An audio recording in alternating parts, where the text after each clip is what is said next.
Hello guys, ఈరోజు అయితే మన బస్ స్టాండ్కి అయితే వచ్చేసినాం. ఫ్రెండ్ నుండి క్యాంప్ ఉంది అత్తలాడా అంటే చలో అనుకుంటా వచ్చేసినాం. బస్ స్టాండ్కి వచ్చినాం కానీ మనం ఎక్కడికి పోవాలి ఏం సంగతి అని మనకేం తెలియదు. అప్పుడే చెప్పిండు, అరే బస్ స్టాండ్ కాదురా, బస్ స్టాండ్ పక్క ఉంటున్నా, ఆఫీస్కి రా అని. ఇక లాస్ట్ కి ఆఫీస్కి అయినాక పేపర్ ఫిల్అప్ చేయమన్నాడు. ఇక అంతా అయిపోయింది కదా అన్న వరకు బస్ వచ్చేసింది. ఫైనలీ బస్ లో కూర్చున్నాం. బస్ లో కూర్చోగానే ఆకలి అయింది. చలో ఒక బిస్కెట్ అయితే తీసేసినాం. ఇట్లా కాదు అని ఇంకో బిస్కెట్ ప్యాకేజ్ ఓపెన్ చేసినాం.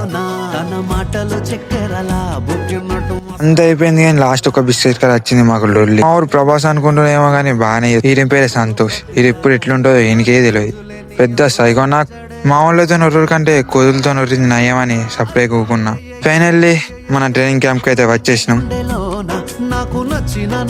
ఫైనలీ ఒక పెద్ద హాల్ ఇచ్చేసి ఇదే మీ బెడ్రూమ్ అని చెప్పేసిండు. మనం ఒక పొంట అన్నం లేకుంటే ఉంటాం కానీ ఫోన్ లో ఛార్జింగ్ లేకపోతే ఉండలేమని స్విచ్ బోర్డ్ కానీ మనం బ్యాగులు పెట్టేసినాం. చలో పక్క పోంటి క్రికెట్ మ్యాచ్ జరుగుతుందంటే వెళ్ళిపోయాం. నైట్ అయితే డిన్నర్ పెట్టేసిండు.